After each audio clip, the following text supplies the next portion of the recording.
क्रीडा भारतीच्या करोनानंतर करोनाशी लढताना या व्याख्यान सत्राच्या चौथ्या सत्रामध्ये आपण पोहोचत आहोत. जे क्रीडाप्रेमी नवीन जॉइन झालेले आहेत, त्यांच्याकरता क्रीडा भारतीची पुन्हा एकदा थोडक्यात माहिती देतो.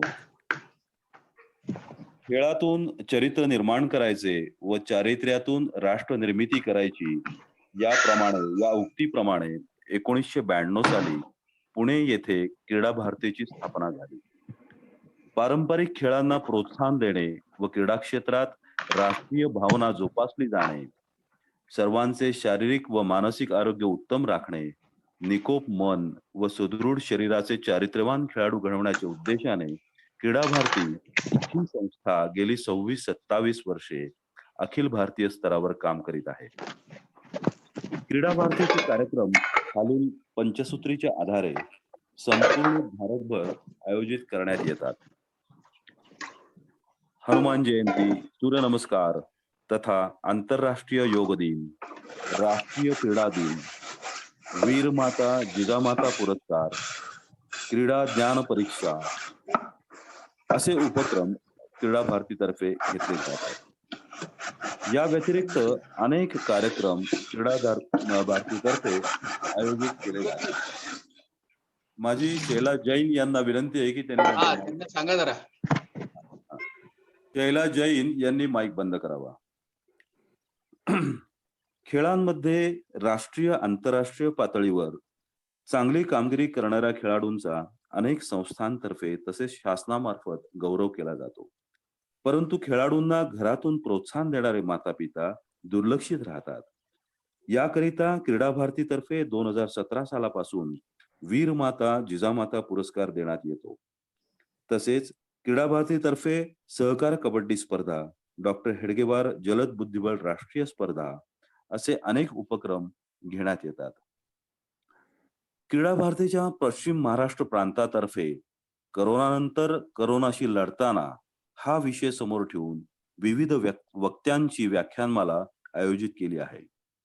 करोनाच्या दुसऱ्या लाटेमध्ये या विषाणूशी दोन हात करून त्याचा यशस्वी प्रतिकार करून आपल्यापैकी असंख्य लोक जीवनाच्या या लढाईत यशस्वी झाले आहेत. अशा सर्व लोकांच्या या करोना नंतरच्या समस्या जाणून घेऊन त्यातून चांगल्या प्रकारे मार्ग कसा काढता येईल याकरिता विविध विषयांवर आपण ही व्याख्यानमाला आयोजित केली आहे.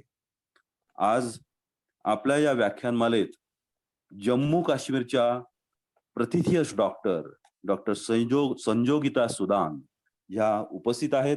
त्यांचे बहुमूल्य मार्गदर्शन आहार या विषयावर आपल्याला मिळणार आहे. त्यांचा थोडक्यात मी आपल्याला परिचय करून देतो. सध्या त्या जम्मू महानगरपालिकेमध्ये हेल्थ ऑफिसर म्हणून काम करतात. त्या 1995 मध्ये जम्मू मेडिकल कॉलेजमधून MBBS झाल्या आणि त्यानंतर त्यांनी मास्टर्स स्पोर्ट्स मेडिसिन मध्ये केलं पतियाळामधून. Executive council member national sports university म्हणून जी आहे त्याच्या त्या मेंबर आहेत. हे देशातील एकमेव असे विद्यापीठ आहे की जे शारीरिक शिक्षणावर फोकस करणारे आहे. त्यांची नियुक्ती ही 3 वर्षाकरता आहे, 2020 ते 2023 पर्यंत.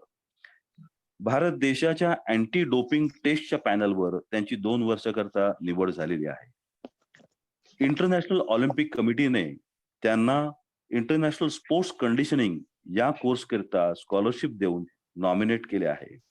हंगेरीच्या युनिव्हर्सिटीमधील या कोर्स करिता त्यांना बेस्ट स्टुडंट अवॉर्ड मिळालेले आहे. भारतातील सर्व टॉप ऍथलेट्स बरोबर त्यांची सल्लामसलत चालते.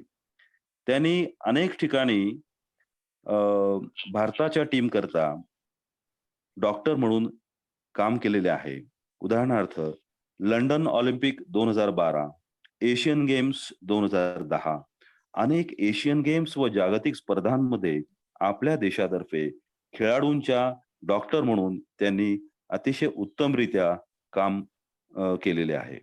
सध्या त्या chairman anti doping committee India boxing federation येथे आहेत.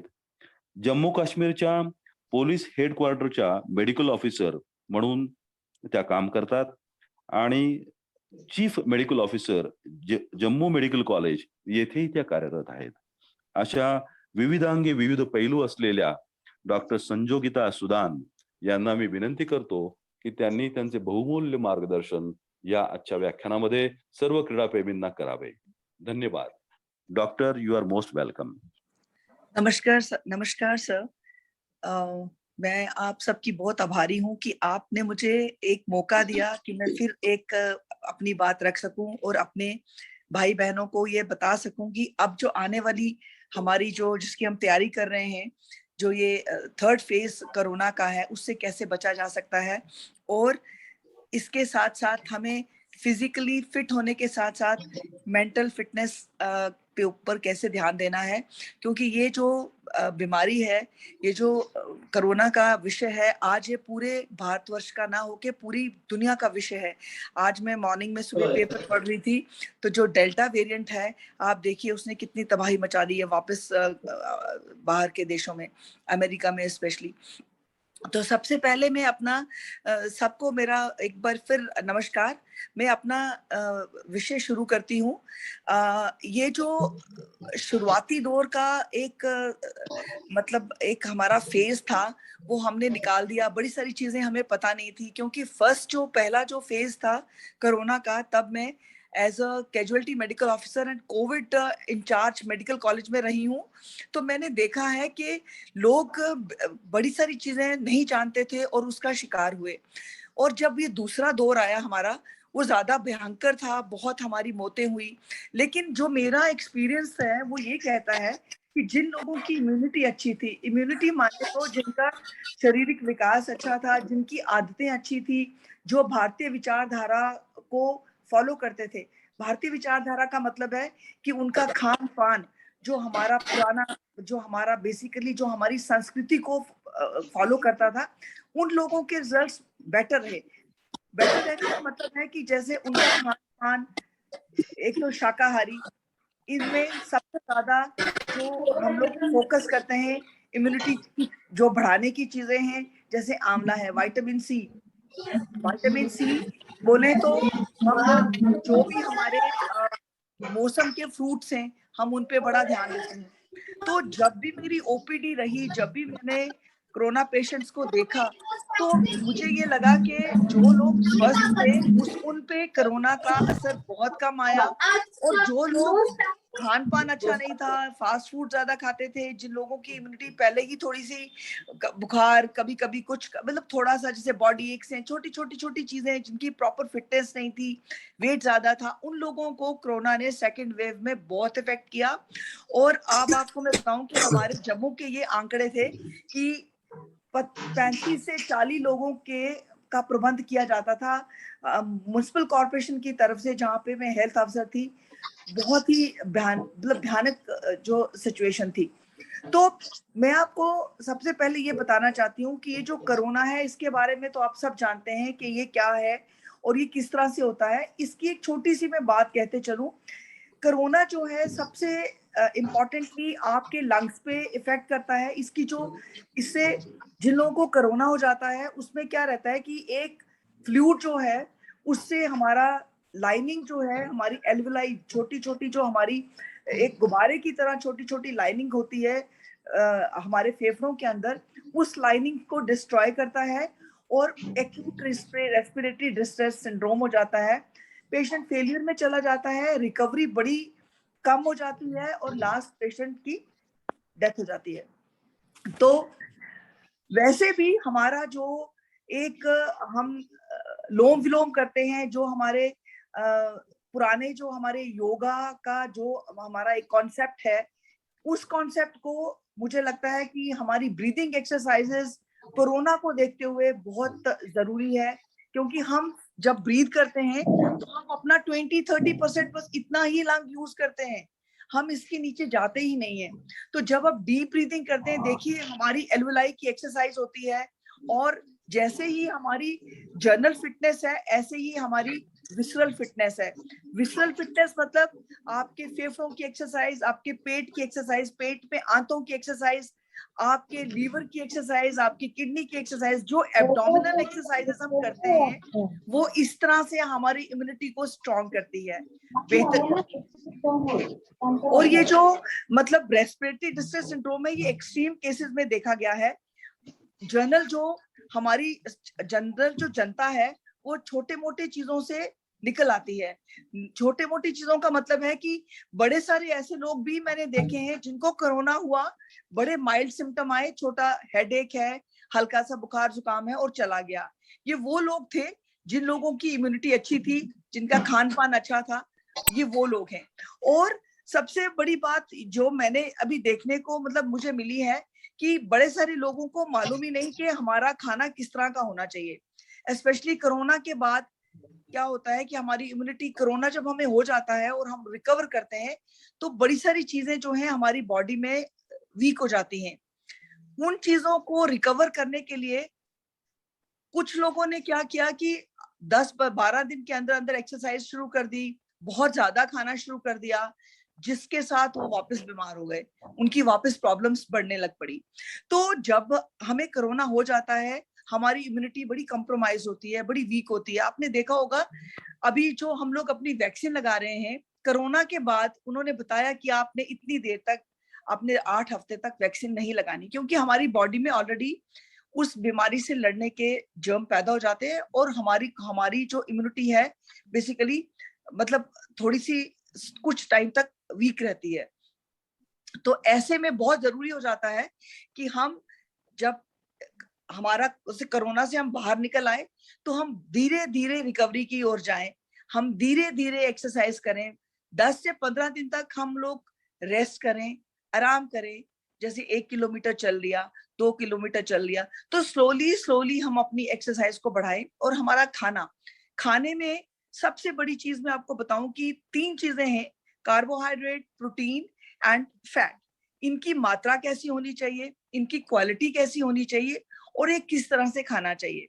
जैसे आपकी मॉर्निंग ब्रेकफास्ट जो है, कार्बोहाइड्रेट आपको, आप ये मान के चलिए कि 45 से 60% तक एनर्जी आपको कार्बोहाइड्रेट से मिलती है, 35% के करीब एनर्जी आपको प्रोटीन से मिलती है, देन आपको फैट की जरूरत है। इसके साथ साथ आपकी बॉडी में नमक और मीठे का मिश्रण भी बहुत जरूरी है।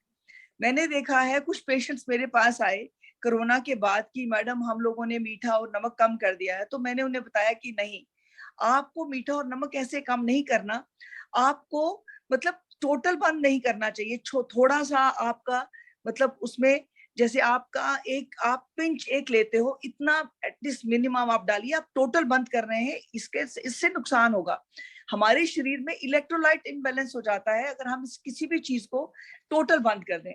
हमें सब कुछ खाना होता है, लेकिन एक किस क्वांटिटी में खाना है और किस क्वालिटी का खाना है। देखिए आजकल बाजार में बहुत ज्यादा एडल्ट्रेशन है, उसका ज्यादा पता मुझे तब चला जब मैं अभी हेल्थ अफसर आई। मैं बाजारों में जाती हूँ, चेक करती हूँ, लोगों को फाइन भी करती हूँ, खाने की क्वालिटी पे लोग बड़ा कॉम्प्रोमाइज करते हैं। तो कार्बोहाइड्रेट जो है, अच्छा कार्बोहाइड्रेट खाएं, जैसे ब्राउन राइस है, आटा जो है, जो हम छान लेते हैं बेसिकली, उसका जो छलनी मैम छलनी सर्दी में या निकलता खांसी है। होए तो क्या करने का? जी, सर्दी या खांसी होए तो क्या करने का?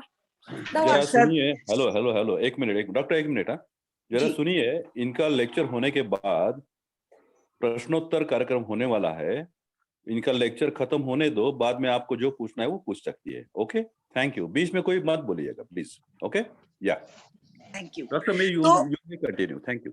तो कार्बोहाइड्रेट में जब भी आप खाएं, आप ये कोशिश करें कि आप ब्राउन आटा लें, जो सफेद आटा है उसका इस्तेमाल कम करें। आप देखिए जो ब्राउन आटा है वो डाइजेस्ट बड़ी जल्दी हो जाता है। उस जो हमारी गेहूं की जो स्किन है जिसको हम निकाल देते हैं, बेसिकली वो बहुत अच्छा फाइबर है हमारे शरीर के लिए।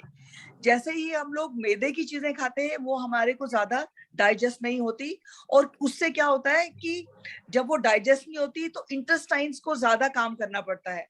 तो कार्बोहाइड्रेट किस तरह का होना चाहिए, ये इसका विचार हमें बहुत अच्छे से होना चाहिए कि जब भी हम खाने के लिए कोई चीज का चयन करें तो चयन बिल्कुल ठीक होना चाहिए। दूसरा आया प्रोटीन। प्रोटीन की मात्रा कितनी होनी चाहिए। प्रोटीन एटलीस्ट आपका जितना वजन है उतना उतना प्रोटीन, आप अगर 60 किलो आप हैं तो 60 ग्राम प्रोटीन एटलीस्ट, 60 नहीं तो 40%, मतलब 40 ग्राम प्रोटीन आप हर रोज लेने की कोशिश करें, क्योंकि प्रोटीन जो है हम इंडियंस की खाने में कम होता है। और प्रोटीन के सोर्सेज क्या है?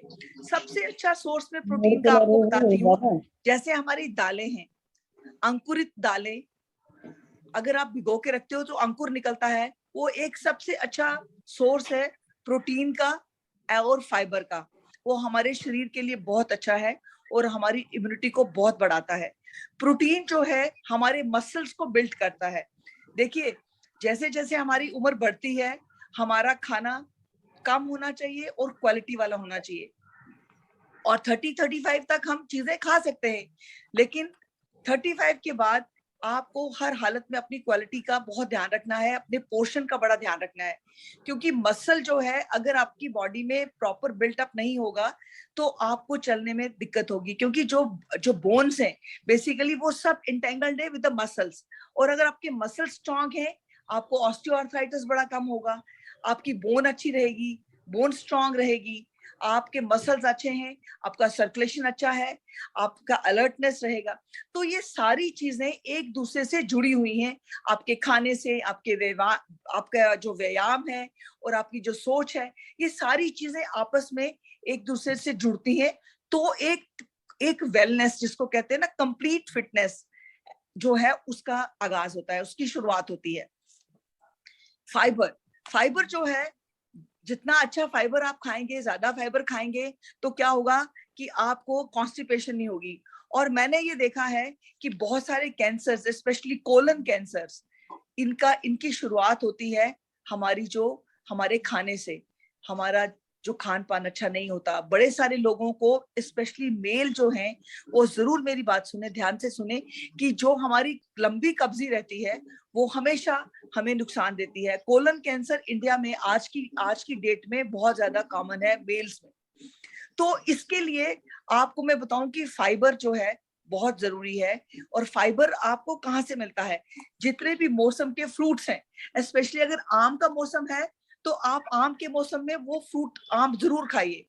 अगर सेब का मौसम है तो आप सेब जरूर खाइए। आपने देखा होगा कि जिस मौसम में जो फ्रूट नहीं होता उसका इतना स्वाद नहीं होता। तो ये भगवान ने कुछ ऐसी कल्पना की है, एक ऐसी चीजें बनाई है हमारे लिए कि सर्दियों में देखिए कुछ ऐसे फ्रूट्स हैं जो आपको गर्मी में नहीं मिलते। तो हर फ्रूट का, हर सब्जी का अपना एक महत्व है।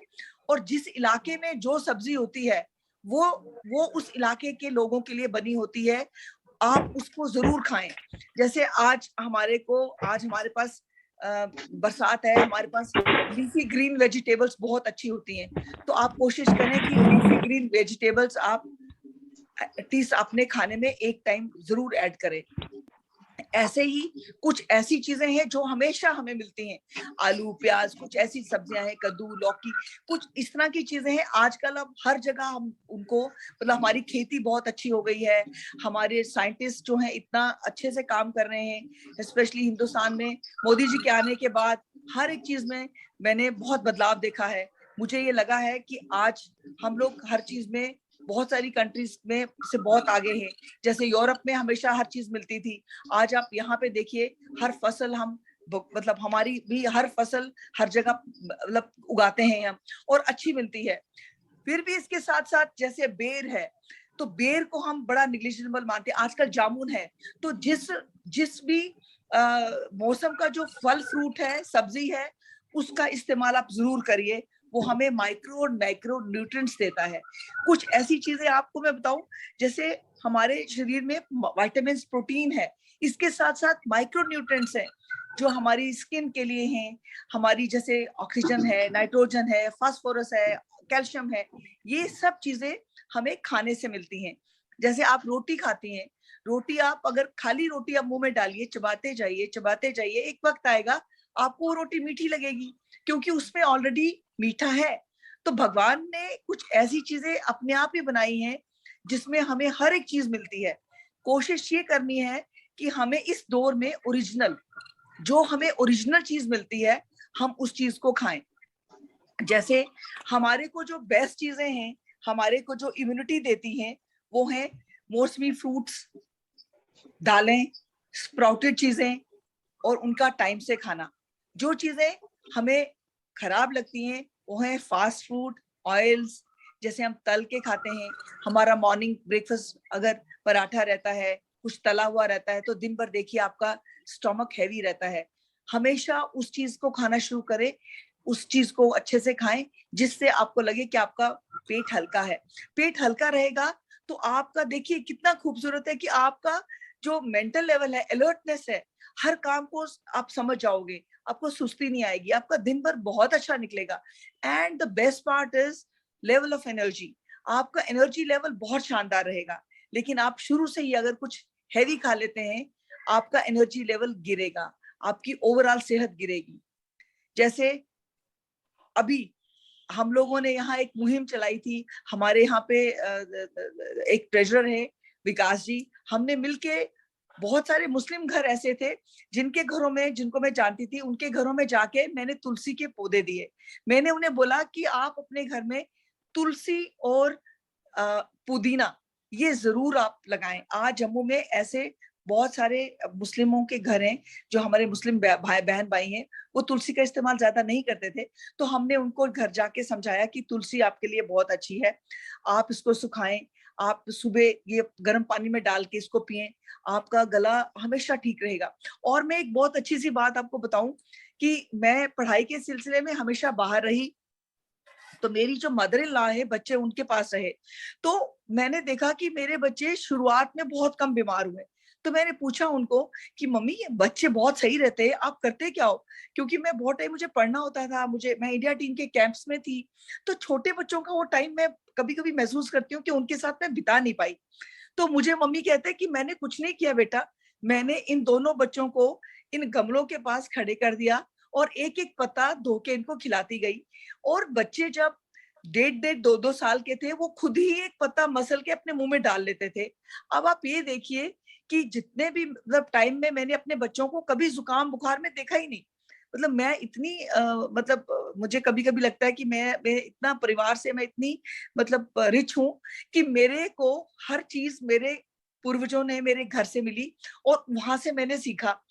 बच्चे पुदीना और तुलसी आज भी मैं देखती हूँ, वो जाएंगे और 1-2 पत्ता लेके सुबह खाएंगे, तो मुझे बहुत अच्छा लगता है। ये एक आपके इम्यूनिटी बूस्टर आपको आज देखिए, हमारे जो मतलब परम पूजनीय जो हमारे बाबा रामदेव जी हैं, उन्होंने कितना काम किया है।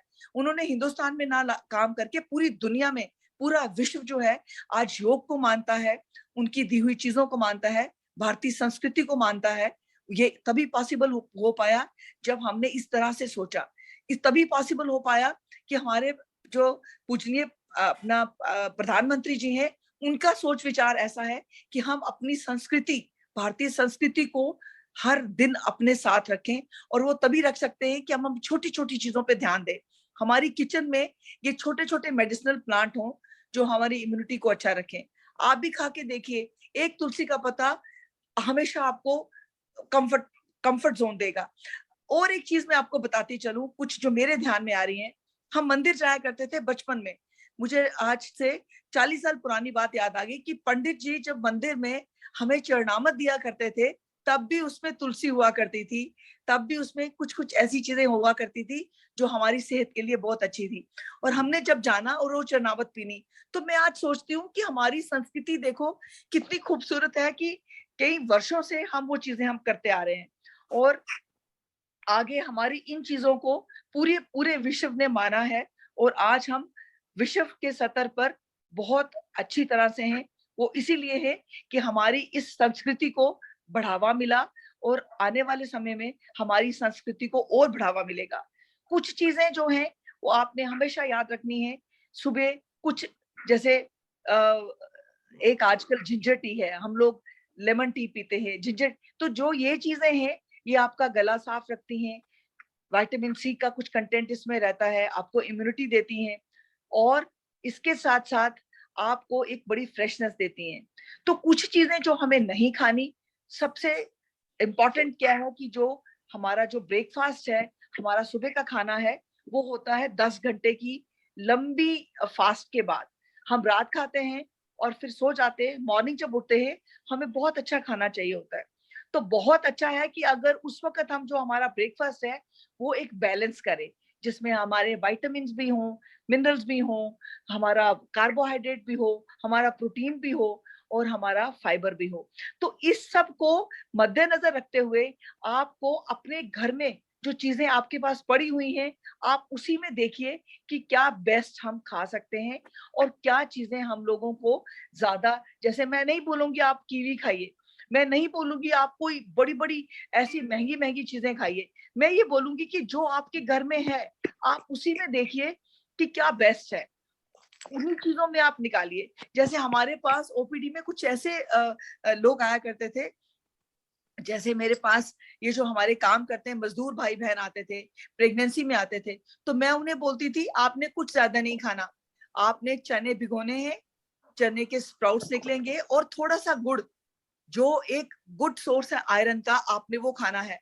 और जिन जिन पेशेंट्स को, जिन जिन लोगों को मैंने साल साल भर देखा, उनकी डिलीवरी बहुत अच्छी हुई।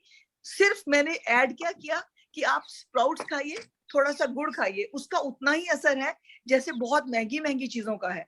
तो आपके किचन में जो चीजें हैं उसका भरपूर इस्तेमाल करिए। आप एक नींबू का इस्तेमाल बहुत अच्छे से करिए।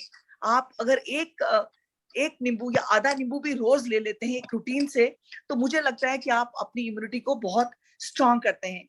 और कुछ चीजें जो है मैं अपने उन भाइयों के लिए बताना चाहती हूँ जो डायबिटिक हैं, जो हाइपरटेंसिव हैं, वो ये सोचे कि उनको ये जो कुछ चीजों को छोड़ के उनको कोई बीमारी नहीं है। जो लोग डायबिटिक हैं, मुझे लगता है अगर वो खूबसूरती से भारतीय संस्कृति को फॉलो करते हैं तो उनकी उम्र एक आम व्यक्ति से ज्यादा हो सकती है। वो इसलिए क्योंकि वो अपना खान पीन, अपना व्यायाम का पूरा ध्यान रखते हैं, क्योंकि बीमारी का एक उनके दिमाग में डर होता है। और अगर वो उस चीज को उस डर को एक पॉजिटिविटी में बदलें और ये सोचें कि मुझे शुगर से दोस्ती करनी है और ये मेरा अच्छा दोस्त है, जो इसको नहीं पसंद वो मुझे नहीं खाना है, तो शुगर वाले को मीठा नहीं खाना है। आज एक और चीज जो है,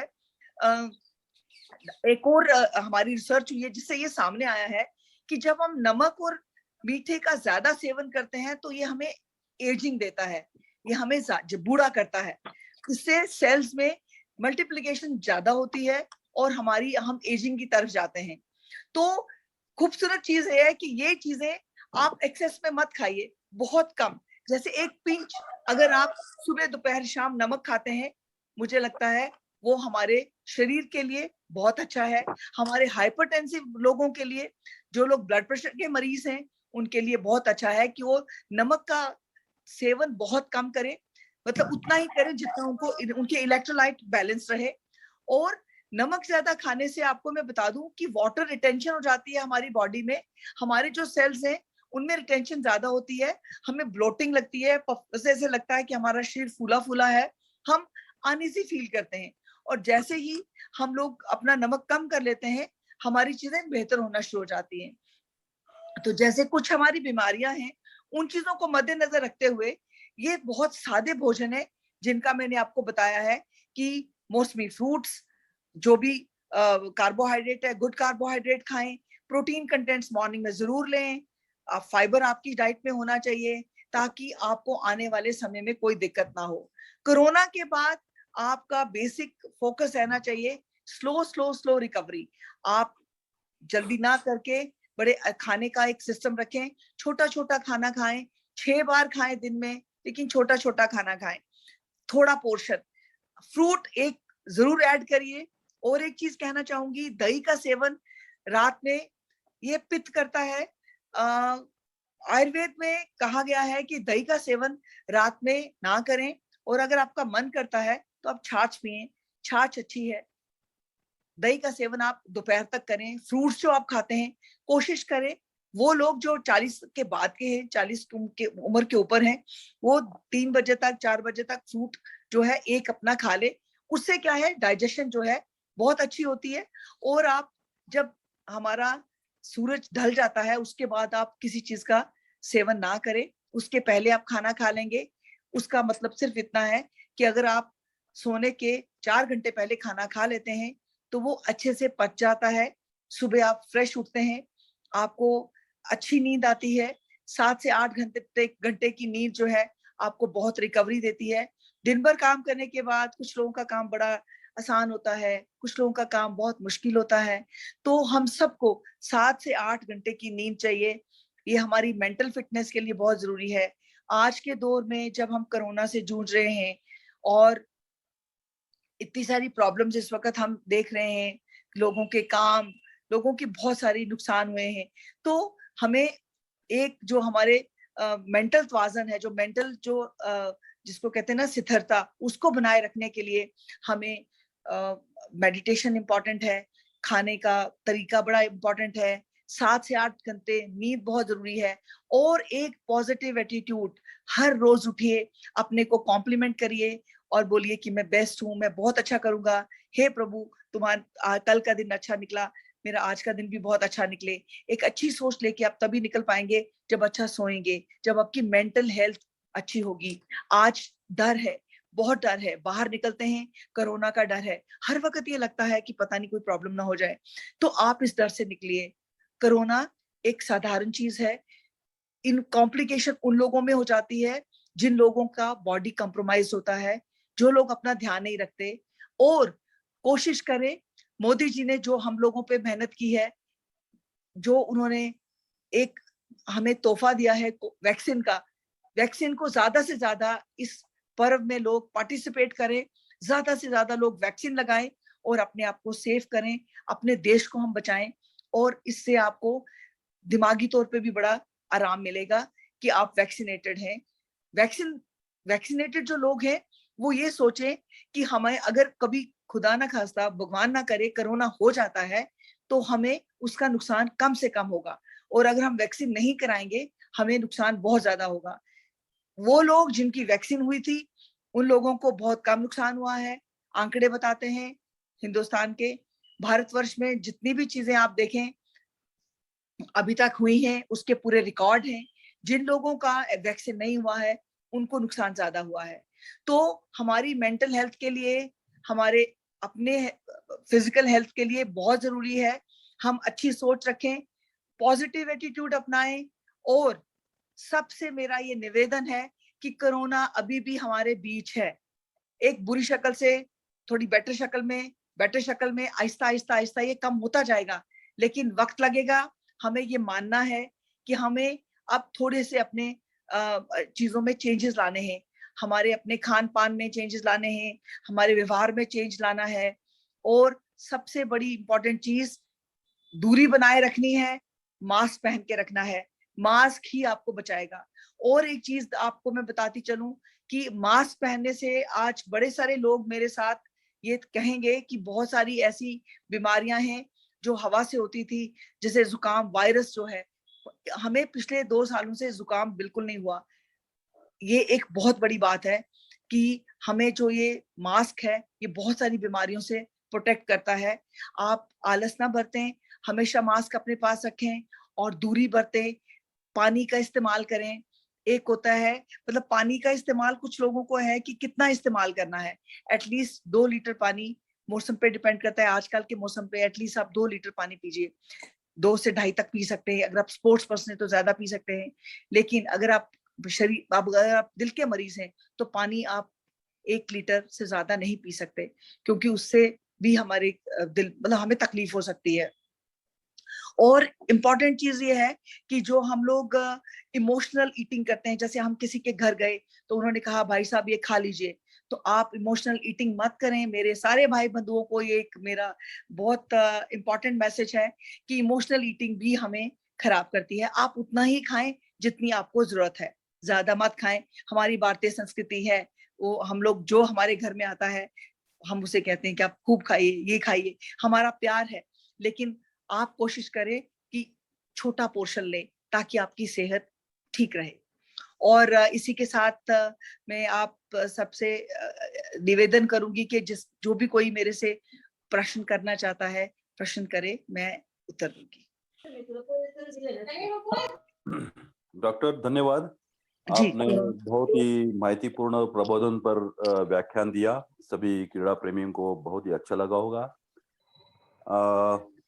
मैं दीपक मेहेंदळे, पुणे महानगर सहसंपर्क प्रमुख, आपका आभार मानता हूं।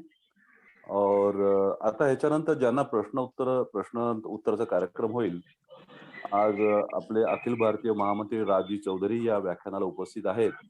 या प्रश्नोत्तराच्या कार्यक्रमानंतर राज चौधरीने 2 शब्दामध्ये आपल्याला मार्गदर्शन करावे अशी मी त्यांना नंतर विनंती करेन।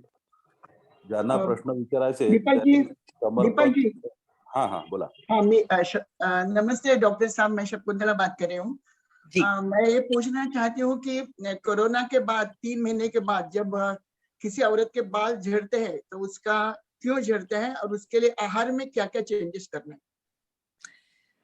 अ, शकुताई, सबसे पहले तो मैं आपको अभी देख रही हूँ तो मुझे बहुत अच्छा लग रहा है। आप मुझे बहुत फिट, बड़ी स्वस्थ लग रही हैं, बहुत खुश लग रही हैं। Thank और you. हाँ, मैं आपको इस बात का जवाब देती हूँ। एक तो बाल झड़ने के कारण बहुत ज्यादा हैं। कोरोना से आपकी इम्यूनिटी आपको, आपकी जो शरीर है वो कमजोर हो जाता है, तो बाल झड़ने स्वाभाविक है। लोगों Okay. को बड़ा हेयर फॉल रहता है। इसका सबसे अच्छा है कि आप मल्टीविटामिन खाएं।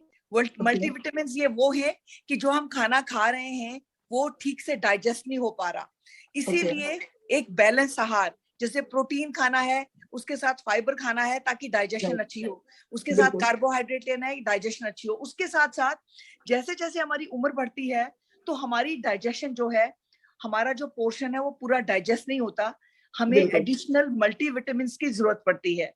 ठीक है, तो उसमें मैं ऐसे लोगों के लिए ई कॉर्ड प्लस करके एक कैप्सूल आता है, ई कॉर्ड प्लस, जो एक मल्टीविटामिन है और बालों के लिए बहुत अच्छा है। इसका सेवन जरूर करें। ये एक जर्नल एक चीज है जो बहुत अच्छे रिजल्ट्स दे रही है।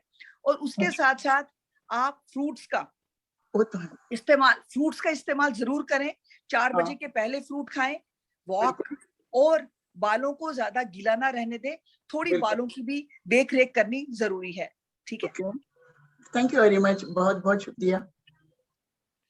Gita madam, hello Sanjogita madam. जी जी जी जी मैम, नमस्कार, मैं शैलजा जैन बोल रही हूँ। नमस्कार। मुझे एक प्रोटीन के बारे में पूछना है कि जी मैम, मैं दो प्रकार का क्वेश्चन है उसमें। डेली लाइफ में अपने कितना प्रोटीन लेना है डेली के आंकड़े में वजन और देखिए, आफ्टर ये कोरोना होने के बाद भी जो डॉक्टर बोलते हैं प्रोटीन लो, तो वो कितना लेना है पोस्ट आपको मैं एक सीधा सरल सा उत्तर दे दूं कि आपके खाने में 25 से 30% प्रोटीन रहना चाहिए। वो प्रोटीन जो आपका मसल बिल्डिंग होता है, ये इतना प्रोटीन मिनिमम हो। लेकिन अब आपको मैं छोटी सी बात बताती हूँ कि हमारी जो फैमिलीज हैं, आप देखिए जो वेजिटेरियन लोग हैं वो पनीर कभी कभी खा पाते हैं, स्प्राउट्स नहीं खा पाते, उनका प्रोटीन का सोर्स दूध भी नहीं पी पाते। तो आपने प्रोटीन सोर्स देखना है, आप वेजिटेरियन है, नॉन वेजिटेरियन है, प्रोटीन सोर्स क्या है, और 30% प्रोटीन आप जरूर लेके चलें। आपको 30% प्रोटीन चाहिए आपके खाने में। ओके, ठीक है, अब जैसे आप एक कटोरी दाल ही ज्यादा पी लें क्योंकि दाल में प्रोटीन है। आप जैसे स्प्राउट्स इजीली खा सकती हैं, सोया बहुत अच्छा सोर्स है प्रोटीन का। ठीक है, काले चने, सोया, उसके बाद आपके पास कर्ड है, दूध है, पनीर है। तो आप देखिए कि किस तरह से आप अपना स्केड्यूल बनाएं कि आप प्रोटीन को आपके पास जो घर में अवेलेबल चीजें हैं उनसे आप खा सकें। और अगर आपको लगता है कि आपका प्रोटीन पूरा नहीं हो रहा, तो मैं उन बहनों के लिए एक चीज सजेस्ट करना चाहूंगी। एक शुगर फ्री प्रोटीन आता है, आप प्रोटीनेक्स का शुगर फ्री जो आता है आप उसे ले सकती हैं, वो बहुत अच्छा है। 1 चम्मच हमारी बहनों के लिए जरूरत है, आप अपने दूध में उसको मिला के पी सकती हैं। 1 चम्मच प्रोटीन आप एटलीस्ट एडिशनल ले सकती हैं, क्योंकि हमारा कई बार प्रोटीन पूरा नहीं होता जो हमारे घर में खाना होता है। तो इसीलिए आजकल डॉक्टर्स कहते हैं कि प्रोटीन लीजिए, क्योंकि प्रोटीन मसल को बिल्ड करता है और हमारा प्रोटीन ही हमारे खाने में काम होता है।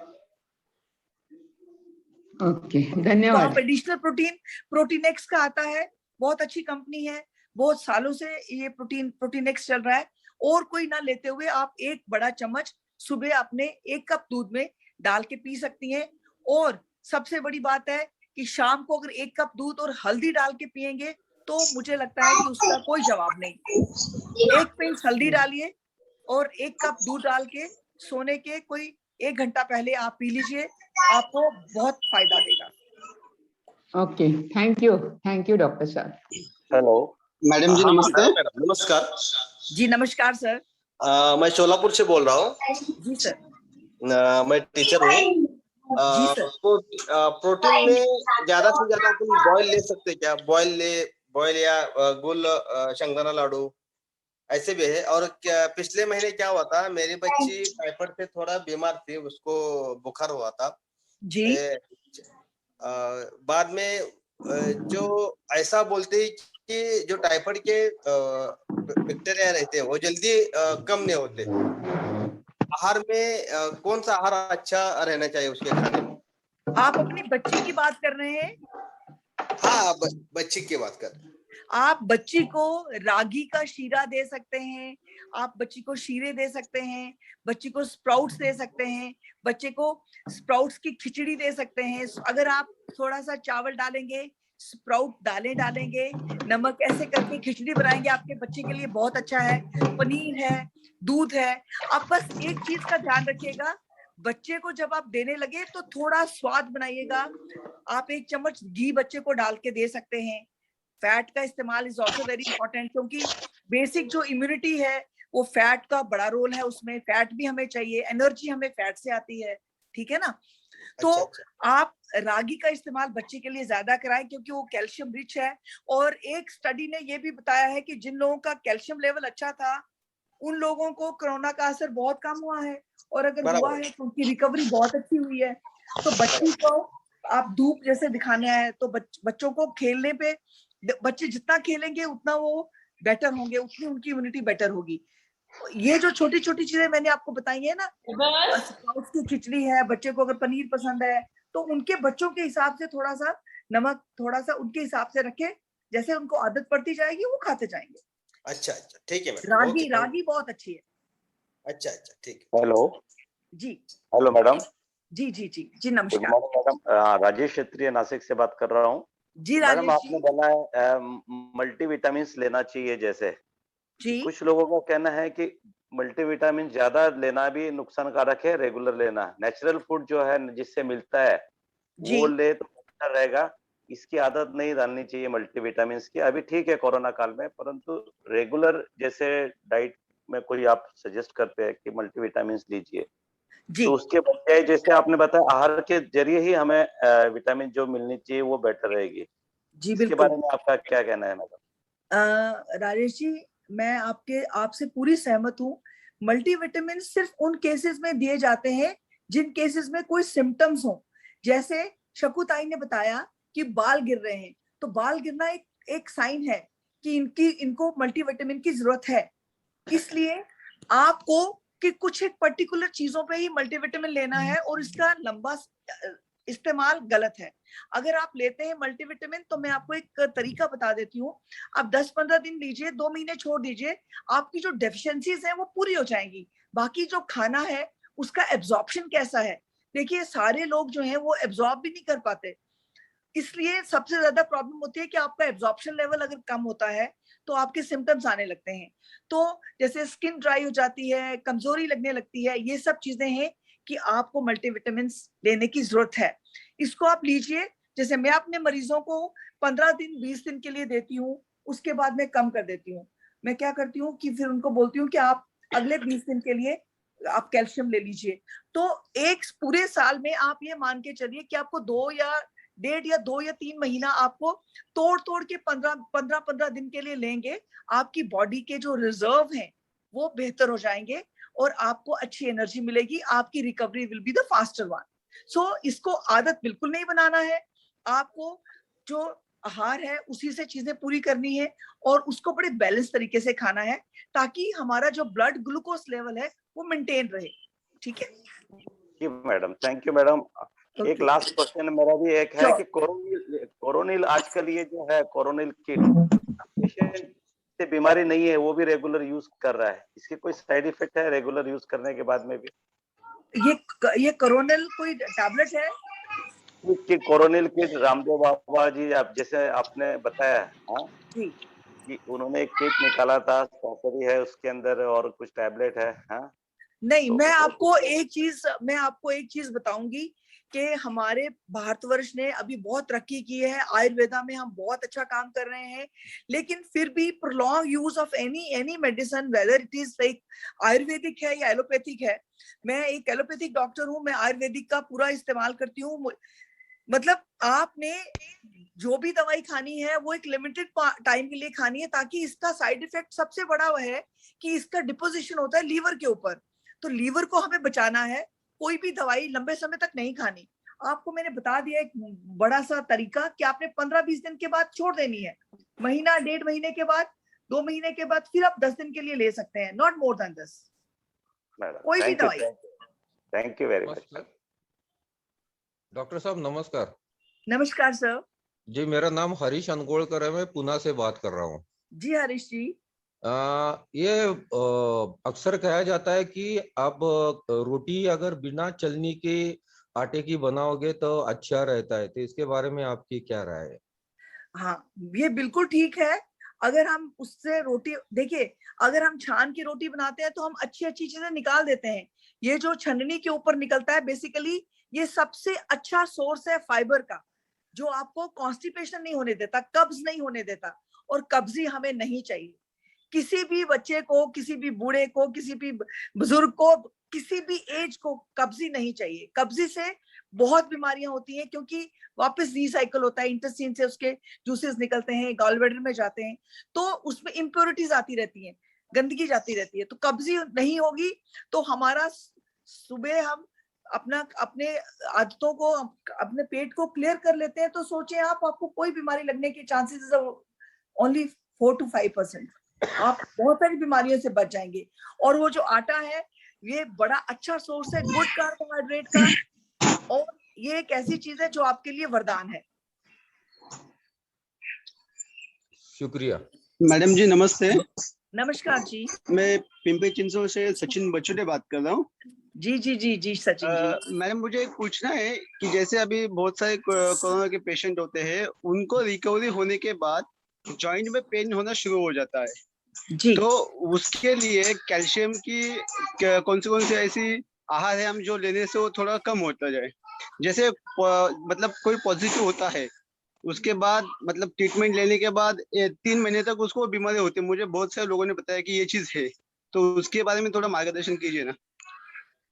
मैं आपको ये बताती चलूं कि कैल्शियम सप्लीमेंटेशन बहुत जरूरी है। जिनके घुटनों में दर्द होता है, शरीर में कैल्शियम की, बोन्स में कैल्शियम की कमी हो जाती है, विटामिन D3 की कमी हो जाती है, जिसकी वजह से हमें घुटनों में पेन होती है, स्पेशली कोरोना काल में, कोरोना होने के बाद। इसलिए हमारा बहुत जरूरी है, एक खाना जो है हमारा, एक तो बैलेंस हो, और दूसरा एडिशनल सप्लीमेंटेशन जरूरी है। ऐसे लोगों को प्रोटीन और कैल्शियम की मात्रा बढ़ानी पड़ेगी 2-3 महीने के लिए, ताकि वो पूरा रिकवर करे। और जितना आप वॉक करेंगे, जितना आप चलेंगे, आपको विटामिन D3 वातावरण से भी मिलेगी, सन से मिलेगी, तो उससे आपको और फर्क पड़ेगा। लेकिन शुरुआती दौर जो है उसमें आपको खाना पड़ेगा कैल्शियम भी और प्रोटीन भी। प्रोटीन खाना पड़ेगा जिससे आपको एटलीस्ट कुछ सिम्टम्स से रिलीफ मिलेगा। और ऐसे में आपने ज्यादा स्ट्रगल नहीं करना, आपने अपनी एक्सरसाइज शुरू करनी है। 3 महीने के बाद थोड़ा थोड़ा चलना शुरू करना है, थोड़ी सारी घुटनों की कुछ एक्सरसाइजेस हैं, कुछ योगा है, बड़ा स्लो पेस पे शुरू करना है। कुछ लोगों को तो मैंने खुद देखा है कि सांस ज्यादा चढ़ने लगती है, बिकॉज उनकी फिटनेस, लंग्स की फिटनेस नहीं होती। आपने लोम विलोम करना है, प्राणायाम करना है, मेडिटेशन करनी है, और खूबसूरत, मतलब बड़ा ही पॉजिटिव होके हर दिन आपका खूबसूरत हो। बस उसकी सोच रखनी है कि आने वाला भारत जो है बड़ा खूबसूरत होगा, आने वाला समय हमारे परिवार के लिए बहुत अच्छा होगा। ये आपको एक बड़ी पॉजिटिव फीलिंग देगी और आपकी रिकवरी में आपको हेल्प करेगी। धन्यवाद मैडम जी। जी हेलो मैडम जी प्रशांत बोल रहा हूँ नासिक से। जी मैडम मुझे माइग्रेन का तकलीफ ज्यादा हो रही है, कोरोना हो गया था बीच में, आपको माइग्रेन उसकी हो वजह रही से है? माइग्रेन हो रही है, यानी हेडेक ज्यादा हो रहा है। थोड़ा सा भी लेट सोया तो बहुत हेडेक हो जाता है दूसरे दिन। ठीक है, तो चलिए इसके बारे में कुछ। मैं हाँ हाँ, बताती हूँ। माइग्रेन मेरा बहुत ही प्यारा सब्जेक्ट है। ओके देखिए, ओके, सबसे हाँ हाँ पहले हाँ, माइग्रेन जो है, आप ये मान के चलिए कि वो आपका दोस्त है और उसको क्या क्या चीजें पसंद नहीं है वो आपने नहीं करनी है। माइग्रेन का ट्रिगर पॉइंट होता है धूप, बहुत ज्यादा धूप में नहीं चलना। धूप में। माइग्रेन का ट्रिगर पॉइंट है लेट सोना। माइग्रेन का ट्रिगर पॉइंट है शोर से बचना। माइग्रेन का ट्रिगर पॉइंट है टाइम से खाना खाना। तो अब आप क्या करें, आपका जो दोस्त है माइग्रेन, उसको ये 4 चीजें पसंद नहीं है, तो आपने अपनी लाइफ में डिसिप्लिन्ड होना है, इन 4 चीजों का ध्यान रखना है। क्योंकि ये जो 4 चीजें हैं, ये अगर आप ध्यान रखेंगे तो आपको माइग्रेन नहीं होगी। और अगर होती है रिपीट। तो आपको में एक टैबलेट आती है मेटापार। बेटा पार। हाँ, इसमें मेटाक्लोप्रोमाइड और पैरासीटामोल है। This is a very simple medicine. आप ये जैसे ही हल्का सा दर्द शुरू होता है, आपको हेडेक होती है, आप उसी वक्त इसको ले लें तो आपको ये ट्रिगर नहीं करेगी, लंबे समय तक नहीं चलेगी। उसके साइड बाद इफेक्ट कुछ नहीं? इसका कोई साइड इफेक्ट नहीं है भाई साहब, कोई नहीं है। हाँ हाँ आपने ये बस कब खानी है, जैसे ही आपको माइग्रेन शुरू होती है ना, जैसे ही आपको हाँ लगता है हाँ कि हल्का सा दर्द शुरू होने लगा है, आप ये ले लीजिए। आप धूप से बचिए। अच्छा आप देखिए कि आपका ट्रिगर पॉइंट क्या है, बस उस ट्रिगर पॉइंट को अवॉइड करिए। और इसमें आपको बहुत हेल्प करेगा breathing exercises. Deep breathing exercises will help you like anything. हाँ हाँ। हेलो, मैडम 4 चीजें रिपीट करेंगे एक बार फिर? जी, 4 चीजें एक बार रिपीट कर दो, कौन सा है? 4 चीजें हैं। रात को देर से सोना, हाँ हाँ, आपके टाइम से खाना ना खाना, अच्छा तेज धूप में ज्यादा देर रहना, हाँ, उससे अच्छा हो सकती है, हाँ और हाँ हाँ, शोरगुल से। अच्छा शोरगुल और से। इसको बोलते हैं लाइफस्टाइल चेंज। आपको माइग्रेन को हटाना है लाइफस्टाइल को चेंज करके। आपको ज्यादा दवाइयां नहीं खानी, इसके लिए बहुत नहीं, दवाइयां हाँ हम देते हैं, but I will not recommend any medicine for you.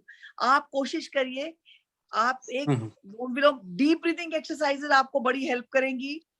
Time से सोना आपको हेल्प करेगा, ज्यादा अच्छा शोर में हाँ ना हाँ रहना आपको हेल्प करेगा।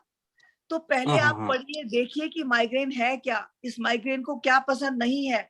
जो उसको अच्छा पसंद नहीं है वो मत करिए, यू विल बी ओके। और पॉजिटिव यस यस, रहिए, पॉजिटिव रहिए। ये आपका जो लाइफस्टाइल चेंज है ना, this will help you like anything. बहुत आपको इससे मदद मिलेगी। और पानी का अच्छा इस्तेमाल, हाइड्रेशन, ज्यादा जब कर, आप पानी नहीं पीते, इलेक्ट्रोलाइट इम्बैलेंस होता है, आपको माइग्रेन होती है। अच्छा चलो, और थैंक यू मैडम। कोई भी जो आप काम करते हैं ऑफिस में, हाँ अगर हाँ हाँ आपको लगता है कोई फाइल लेके गया है, स्ट्रेस होता हाँ है, हाँ, आप उस फाइल को थोड़ा पेंडिंग रखिए। आप उसी दिन मत करिए, बस एक दिन 2 4 6 घंटा उसको देख लीजिए। वेटिंग। आपको अपने आप माइग्रेन खत्म हो जाएगी। बिकॉज आपका डिसीजन जो taking capacity will be increase if you go for such things. अगर आप अच्छा इसको अच्छा, थोड़ा डिले करेंगे ना, किसी काम में हाँ हाँ जिसमें हाँ, टेंशन है उसको थोड़ा डिले कर दीजिए, वो अपने आप ठीक हो स्ट्रेस कम। जाएगा, आपको टाइम मिल जाएगा। सो ये चीजें अच्छा, स्ट्रेस पैदा करती है, स्ट्रेस माइग्रेन पैदा करता है। So this is a pathology. अच्छा अच्छा, thank you madam, okay, thank you so much. नमस्कार. बहुत अच्छा समजा. Thank you very much. आपली वेळ जी आहे ती 9:30 पर्यंतचीच आहे शेड्यूल प्रमाणे. अजून एखादा प्रश्न कोणाला विचारायचा असेल तर विचारू शकता. हेलो, हाँ मैम. नमस्कार. मैं पल्लवी बात कर रही हूँ मैम, पुणे से. जी जी पल्लवी जी. मैम, मेरे हस्बैंड को आफ्टर कोविड 2 मंथ्स के बाद, मतलब जब कोविड हुआ उसके 10 डेज के बाद चक्कर वगैरह आना स्टार्ट हो गए. जी. तो अब तक वो रिकवर नहीं हुए मैम. आफ्टर 2 मंथ्स भी अब तक वो रिकवर नहीं हुए हैं. तो मतलब क्या रीजन हो पल्लवी जी, सकता है आप एक इसका? काम करिएगा, आप हाँ. इनका सीबीसी करवाइएगा, इनके कुछ टेस्ट करा लीजिएगा. क्योंकि अच्छा एक बड़ी इंपॉर्टेंट चीज मैं आपको बताऊं कि कोरोना के बाद बड़े सारे लोगों का हीमोग्लोबिन कम हो गया, उसकी वजह से उनको चक्कर आते हैं, बेसिक कमजोरी हो गई है। एक ना हर एक लोगों को इसका इफेक्ट अलग अलग आता है। हो सकता है इनको इफेक्ट ज्यादा आया हो, तो मैं आपको यहाँ ये मदद कर सकती हूँ कि आप, मेरा टेलीफोन नंबर है आपके पास, मैं आपको कुछ टेस्ट लिख के देती हूँ, आप वो करवा के मुझे भेजिएगा, और एक ब्रीफ हिस्ट्री कि ये कब हुआ कोरोना, उनको क्या प्रॉब्लम है, या फिर मैं उनसे आप मेरी बात भी करा दीजिएगा। So I will be able to guide you कि आप क्या मेडिसिन लें, क्या करें, और आप बेटर रहें। कोई परेशानी नहीं, मैम आप चिंता मत एक्चुअली करें। सब मैम न्यूरोलॉजिस्ट से सबसे कंसर्न हो चुका है, उनका MRI वगैरह वो सब निकाल के हो गया है मैम। जी, और तो मतलब आफ्टर दैट भी हाँ पल्लवी जी, फिर बहुत जरूरी है कि आप मुझे कुछ मत करिए, आप वो सारे रिपोर्ट्स मुझे व्हाट्सएप कर दीजिए, मैं वो देख लेती हूँ और आपको ओके ओके बताती हूँ कि कहाँ ओके कमी है और कहाँ आपको ओके और आपको क्या करना चाहिए। ठीक है, या I will be able to help you है। ओके मैम ओके मैम, आप नंबर सर दे दीजिए मुझे, फिर thank I you, can thank you very much. WhatsApp you. 941991 94 191 191 99 99 070 आप मुझे व्हाट्सएप कर दीजिएगा, मैं देख लेती 070। हूँ। Okay okay okay ma'am, thank you very much. नमस्कार Pallavi ji. Doctor thank you very much. प्रश्नोत्तराचा कार्यक्रम आपला अतिशय छान झालेला आहे. मला एक जी विचारायचं ना प्रश्न. हॅलो जी हॅलो, सर, आता आपली जी वेळ सर, संपत आली. एक एक एक नमस्ते मैडम जी. जी नमस्कार सर। अभी मेरे स्कूल के बच्चे सुन रहे हैं सब, और जी कोरोना के आने वाली तीसरी लाट बच्चों के लिए घातक है बोल रहे हैं. जी, फिर आप थोड़ा बोलिए. मैं आने वाले कोरोना से बचने के लिए बच्चों को इतना बोलूंगी कि सारे बच्चे जो हैं मास्क पहने, घर से बाहर जाते हैं तो मास्क पहने, खाना खूब अच्छे से खाएं, व्यायाम करें, पॉजिटिव रहें, खाने में भिंडी की सब्जी है तो ना नहीं करें, भिंडी बहुत जरूरी है, करेला है तो खाएं क्योंकि करेले का बहुत बड़ा योगदान है। आप हर तरह की मौसमी सब्जियां खाएं जो बच्चे नहीं खाते। बच्चों के लिए मैसेज है, मैगी नहीं खाएं, फास्ट फूड नहीं खाएं, चिप्स नहीं खाएं, एक हेल्दी खाना खाएं और पॉजिटिव रहें, अपनी पढ़ाई अच्छे से करें, क्योंकि बेटा ये जो खाने हैं ना, ये आपको कमजोर करेंगे और कोरोना कमजोर लोगों को पकड़ लेता है। लस्सी पिए, फ्रूट खाएं और पॉजिटिव रहें और खेलें जरूर। 1 घंटा 1.5 घंटा आप व्यायाम जरूर करें। व्यायाम करेंगे तो फिट रहेंगे, मेंटली भी और फिजिकली भी, क्योंकि बच्चों के लिए खेलना कूदना बहुत जरूरी है। और उसके साथ साथ बच्चों को इस कोरोना काल में डिसिप्लिन भी होना है, मास्क जरूर पहनना है, क्योंकि आने वाले समय में जब हमारे बच्चों के लिए अभी कोई वैक्सीन भी नहीं है, इसलिए हम हमारे आने वाली जनरेशन को बचाएं, ये बहुत जरूरी है। तो आने वाले टाइम में बच्चों के लिए specially no to fast food. Thank you धन्यवाद मच मॅडम. डॉक्टर. धन्यवाद. आता आपण थांबूया तिथे, नमस्कार. कारण वेळेअभावी आपण सगळ्यांच्या प्रश्नांना उत्तर देऊ शकत नाही. आज जी. आपल्या या व्याख्यानाला आपले अखिल भारतीय महामंत्री राजजी चौधरी उपस्थित आहेत. मी त्यांना विनंती करतो, जर शक्य झालं तर त्याने 1-2 मिनिटाचं थोडं उद्बोधपूर्वक काही आपल्याला गोष्टी सांगाव्यात. राजजी.